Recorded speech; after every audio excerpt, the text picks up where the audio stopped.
I'm Eugene Bourgois, and this is my wife Anne. Hello. And together we own and operate Philosopher's Wool Company. Dubbed the Torville and Dean of the knitting world, Eugene and Anne Bourgois, based in Canada, are well known for their high-quality yarn, inviting colors, and breathtaking sweater patterns. Anne and Eugene started it all with a small herd of sheep. It was Eugene, with a degree in Pythagorean mystical philosophy, whose interest in farming eventually led to the production of their own wool.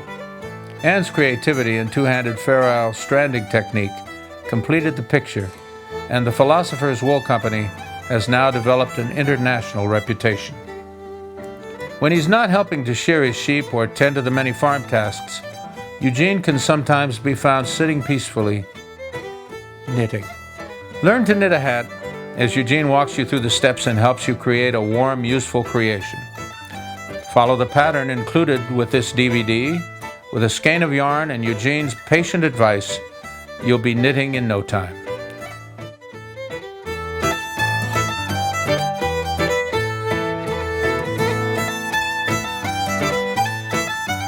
To start, you open the skein like this, shake it out a bit, and you notice there are a couple of places here where this skein is tied. You see the little knot here?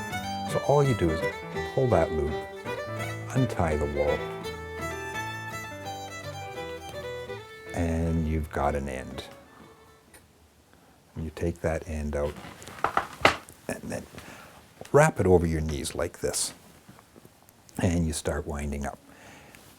Down here is the second knot from the other end, so you loosen that off and let it just drop away, and then wind up the wool. Start off, especially with wool, you start off with it wound around your fingers like this for a bit. Take a bit out, wind it up, then flip it, make a little knot like this to start a ball. Hold it and wind the wool over your fingers. When you do this, you don't stretch the wool, and the wool maintains its natural vibrancy. You wind a little bit, take that off, put your finger down again in another direction, wind a little bit more, and you just continue doing this until you have the whole skein of wool wound up. We use circular needles because we knit everything in the round. When you knit everything in the round, you don't have any finishing to do. And so they make it so much easier. If you knit on straight needles, then you're knitting pieces, and then after you're done, you have to sew all those pieces together. You don't have to do this with this. With a circular needle, you're making continuous spiral. So when you get to the end of the round, you just go up to the next round. And it is completely continuous. It is completely easy to do. And I guess there is one other little thing to worry about with the circular needle. I'm going to show you next how to cast on. Once you've cast it on, sometimes things get twisted. You don't want to have it twisted because then you will be knitting a one-sided piece, what's known as a Moebius strip. So you want to make sure that when you start knitting, your wool is completely looped and not twisted on itself. So to cast on, I'm a little bit awkward tying knots. I don't know why, but you just loop it over and tie a loop knot.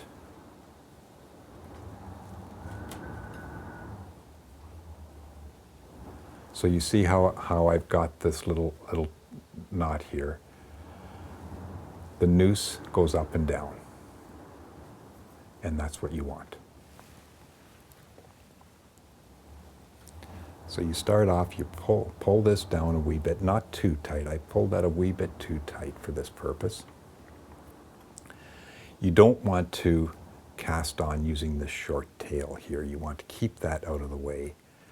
Work close to the front of the needle. You take the other end of the needle and you slide it through the opening. You take the long strand of yarn, wrap it around the needle, pull it out, twist it, and put the needle through. And it's just one continuous process.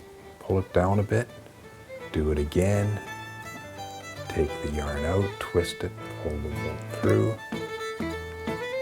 twist it.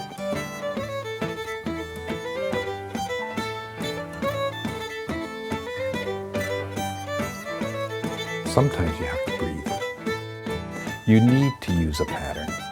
And what the pattern does is just a formula. It tells you what you need to do when. Just like baking bread or cooking a meal, it tells you what to do when, what steps to follow first, how to organize the whole process.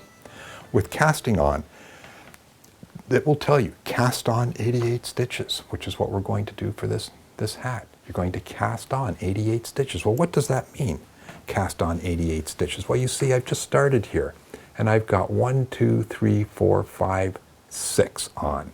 So I need another 82 of these. So I'm going to repeat this process 82 times, and then I'll be ready to knit. Casting on is similar to knitting, but it has this extra twist in it, and that stops everything from falling apart and gives us a basis on which to knit the first row.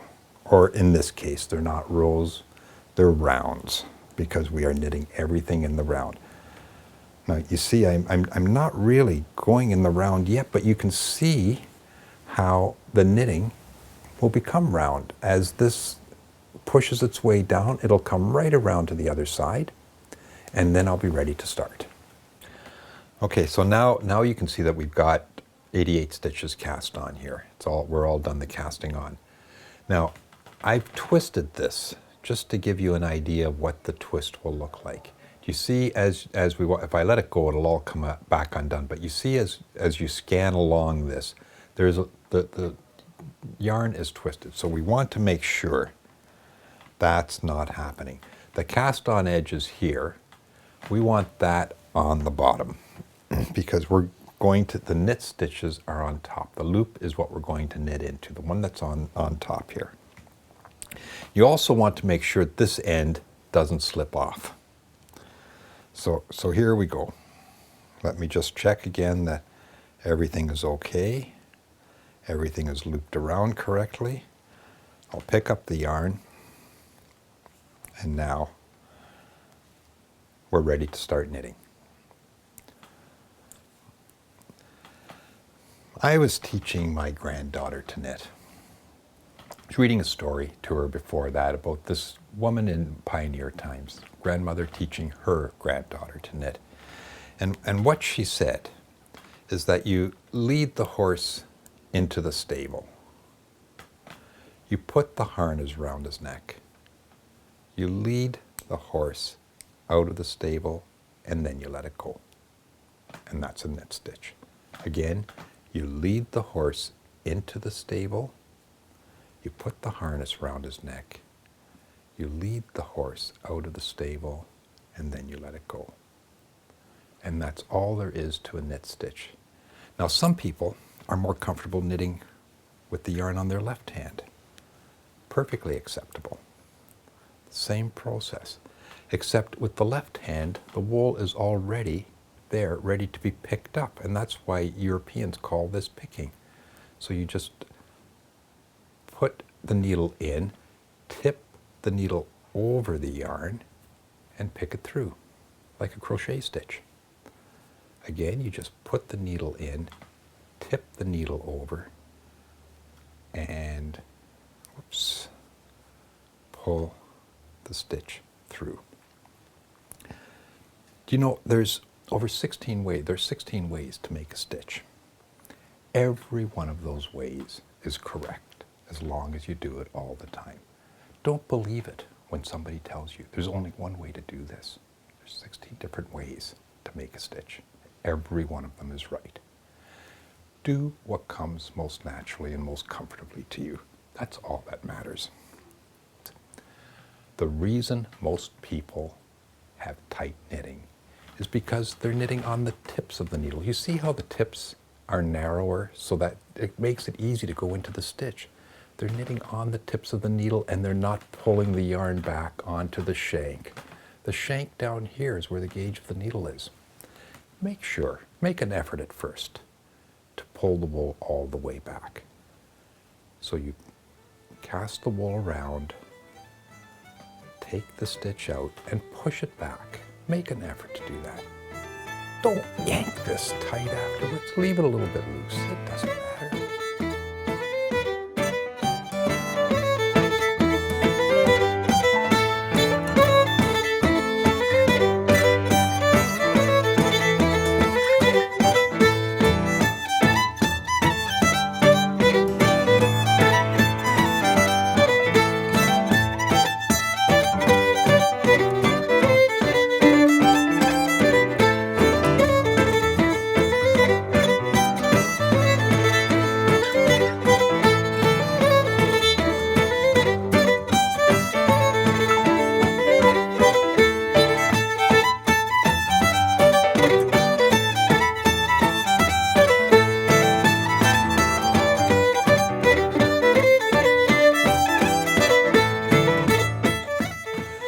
So, it's very, very simple. We're going on. We've gone about an hour now.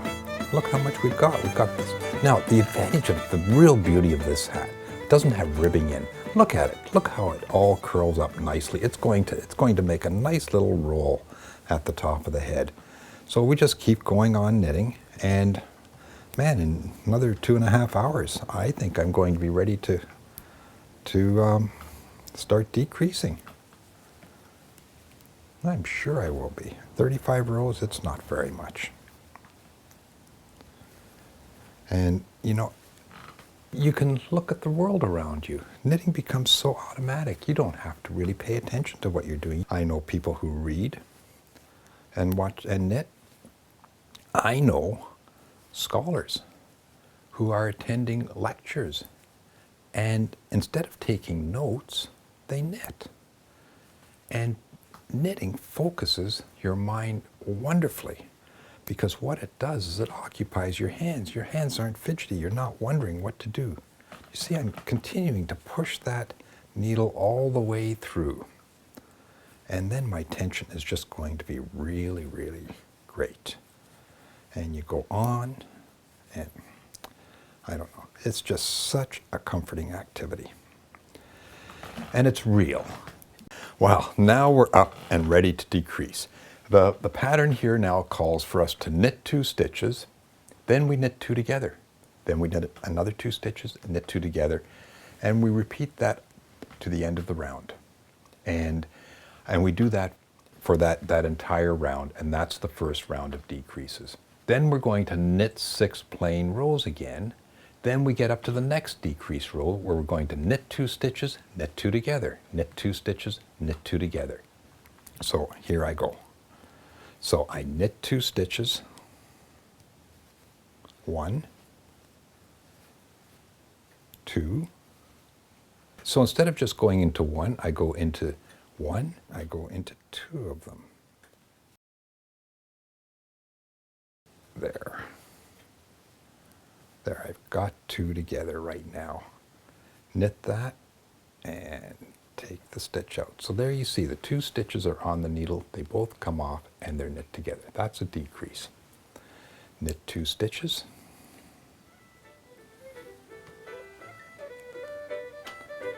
Knit 2 together. It's a little bit awkward, but you get used to it.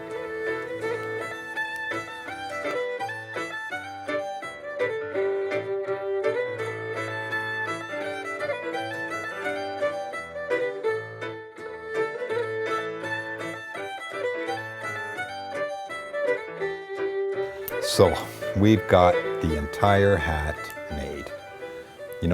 There it is. Isn't it a beauty? It's got a nice big hole in case you're an extraordinarily hot-headed person and you want to, but most of us aren't. Most of us would like to close up that hole. So to finish up, sometimes even a teacher makes a mistake, so don't do what I did here. I've used a separate piece of yarn to thread onto the darning needle to pull the top of the hat together. Actually, you should just cut the yarn you've been knitting with that's still attached to the hat, leaving it about 1 foot long, and then thread that piece onto your darning needle to close off the top of the hat. A darning needle for knitting is a nice wide piece. Got a big eye, so even those of us who are over 40 can see enough to get that through the eye of the needle. So now what I'm going to do, I've been knitting all along, and I'm going to take this and go through each of these loops here. We can do them one at a time, or we can do a lot of them if we can. You want this done doubled because it'll be stronger onto the needle. So I find it easiest to do not more than 2, but that's just me. It's because I'm sort of clumsy. You know, I built all these buildings that I've got here, and my hands have frozen and thawed so much that they don't have a lot of sensation left in them. And I'm kind of clumsy and klutzy. You know, knitting forgives you for being clumsy and klutzy. You don't have to have it all done at once. It lets you do it a little bit at a time, and that's what I do. So I find doing 2 at a time just works out best.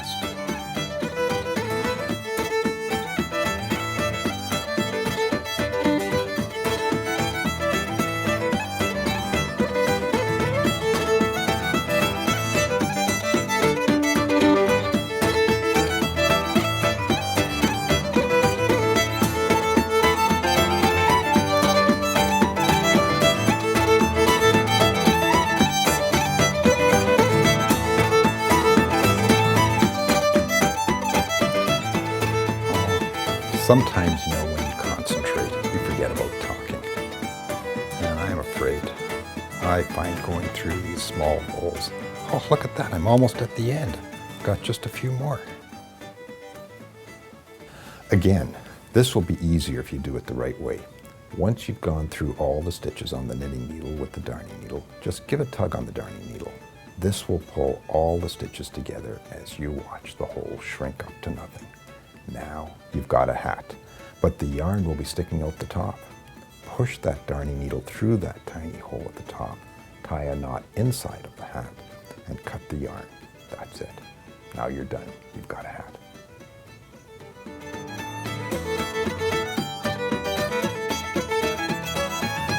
We haven't done any purling in this yet, and nor will we ever do any purling in this, because you can make something without purling. So you can just knit and knit and knit. You'll get a rolled edge like this, and that's just terrific. But you see this ribbed edge here? That's made, you knit 2 stitches, purl 2 stitches, knit 2 stitches, purl 2 stitches. Maybe this one is just knit 1, oh, sorry, I'm wrong about that. This is knit 1 stitch, purl 1 stitch. We sometimes make them knit 2 stitches, purl 2. You can do all kinds of things. You can twist the stitches. Get really, really intriguing designs just by playing around with these. But to knit, you can make something only knowing how to knit. And this, once you know how to knit, then you start to experiment and play around. My gosh, you might be able to make a Farrell sweater soon. Now you know you are free to go ahead and try any of these other things. And you'll succeed. Maybe not at first.